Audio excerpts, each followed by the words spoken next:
Master Sham Saran, Professor Rahman Subhan, Dr. Sachin Chaturvedi, Master Praveer Dey, distinguished guests, excellencies, a house full of friends, ladies and gentlemen. I am happy to be here today for the inauguration of the 7th South Asia Economic Summit towards South Asia Economic Union, organized by the Research and Information System for Developing Countries, or RIS, in association with prominent think tanks of South Asia. The SAARC has achieved almost 3 decades of partnership at the summit level since the first summit meeting held in Dhaka in December 1985. During this period, our region has made some progress towards greater regional economic cooperation, even if somewhat gradually and not to full extent. At the same time, the economic size of South Asia has also witnessed significant expansion.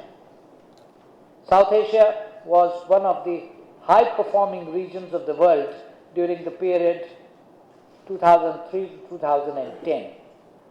Growth has slowed somewhat following the global economic crisis and recession, but even then it has remained above the world average. The regional growth outlook now appears to have improved, with economic indicators pointing to recovery, including in India. The leaders of SAARC countries have been continually emphasizing the importance of enhancing economic cooperation for regional integration.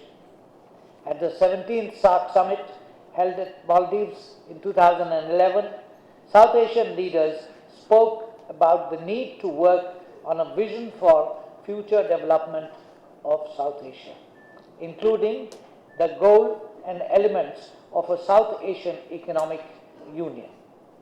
In this regard, think tanks have to stay ahead of governments and generate ideas and come up with possible ways forward. Therefore, this summit of regional think tanks focusing on this ambitious theme is a welcome initiative. Intra-regional trade in South Asia has doubled since the region implanted the Agreement on South Asian Free Trade Area, or SAFTA. The intra-regional exports have increased to about $22 billion in 2013 from $10 billion in 2006. South Asia is expected to achieve substantial tariff reductions by the year 2016 as SAFTA implementation makes further progress. This should lead to a greater increase in intra-regional trade. South Asian countries have taken other steps to increase trade regionally. India has reduced the sensitive list under SAFTA for LDCs before the scheduled deadline. Over time, India's bilateral trade with some of the South Asian countries like Afghanistan, Bangladesh, Bhutan and Nepal has grown faster than South Asia's total regional trade during the period 2006 and 2013. This indicates that South Asia in parts is trading more than the region. There is also a rise in cross-border production networks. The FTA between India and Sri Lanka has successfully narrowed the trade gap between the two countries. Varied progress has been made in other such areas as SAARC Agreement on Trade in Services, as also on trade facilitation measures. However, there are many challenges, including persistence of restrictive non-tariff measures, the need to harmonize standards and customs procedures, and poor connectivity. Some other major elements that are holding back South Asian integration include high transportation costs, inadequate cross-border infrastructure, and absence of regional transit. As a result, South Asian goods often lose competitiveness before they can reach the world market. Intra-regional trade is also inhibited due to limited availability of short-term trade finance in the region. The region needs to strengthen its institutional mechanism to augment short-term trade financing to encourage regional trade. The average time and cost of trading across borders in South Asia is still relatively high in comparison with other developing regions of the world. Moreover, in South Asia, the cost of trade with countries outside the region appear to be lower than that for carrying out intra-regional trade. Clearly, a truly integrated region would not be achievable until we overcome these challenges. Many other issues also come in the way of trade competitiveness and exploitation of trade complementarities in South Asia. Foremost is the presence of two-thirds of world's poor in South Asia.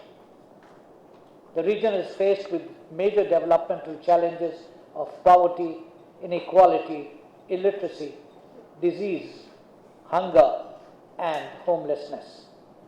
South Asia is also vulnerable to major natural disasters such as floods, droughts, cyclones, earthquakes, etc.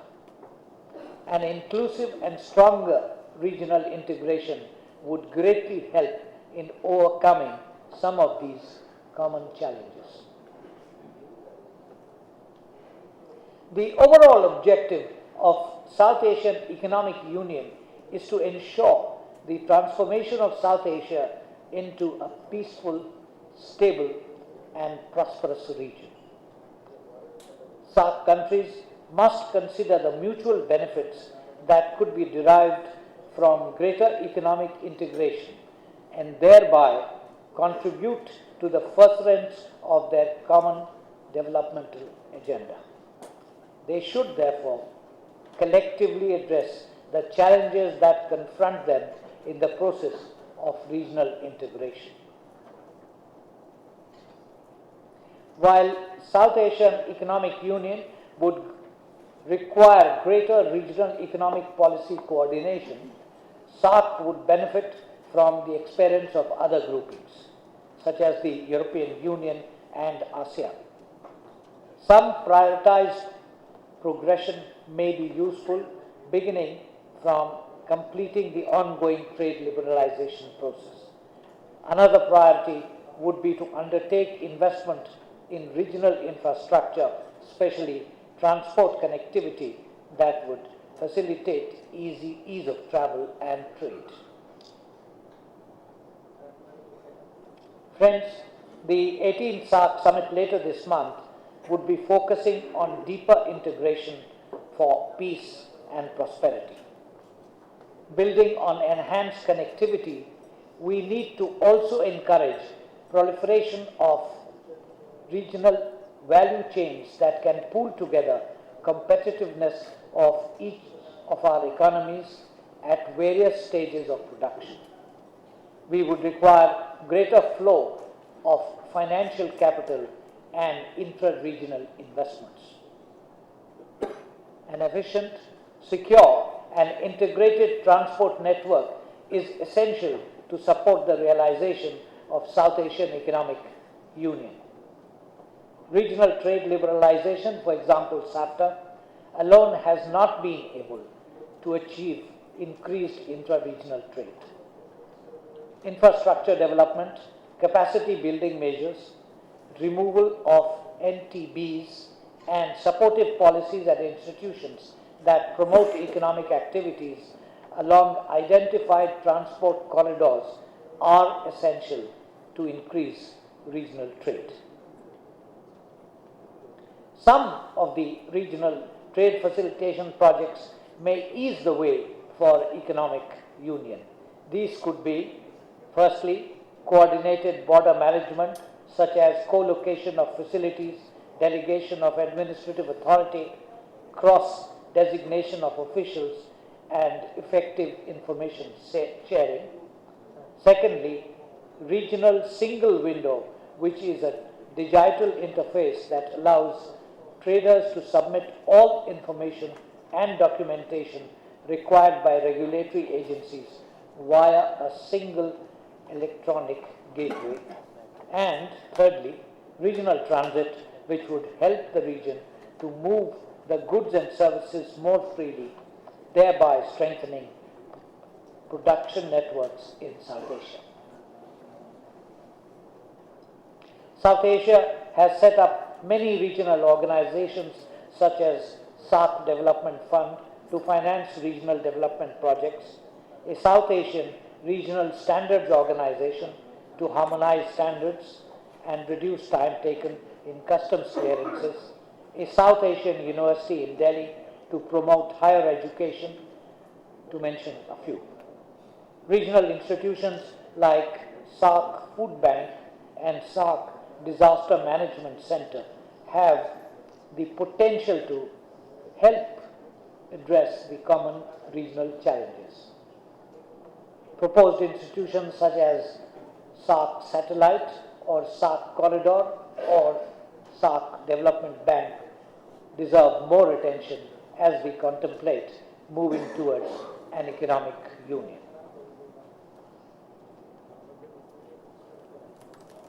Ladies and gentlemen, creation of South Asian Economic Union would prove to be a milestone in regional economic cooperation. Most regions in the world are moving towards greater economic integration as South Asia lags behind. The logic of economic union lies in redistribution of common and shared resources within the region in a most efficient and effective manner. Economic union enhances manifold the bargaining power of member countries in the global arena and helps in realizing the full potential of trade complementarities. There are definite advantages of moving towards an economic union, but the roadmap has to be well thought out and a strategy has to be in place which is ambitious but realistic. The next SAARC summit will be held in Nepal later this month. I am confident that the outcome of this 7th South Asian Economic Summit would provide important policy inputs to the forthcoming summit and also guide regional integration process. I thank Ambassador Shamsaran for inviting me today, and I wish this conference all success. Jai Hind.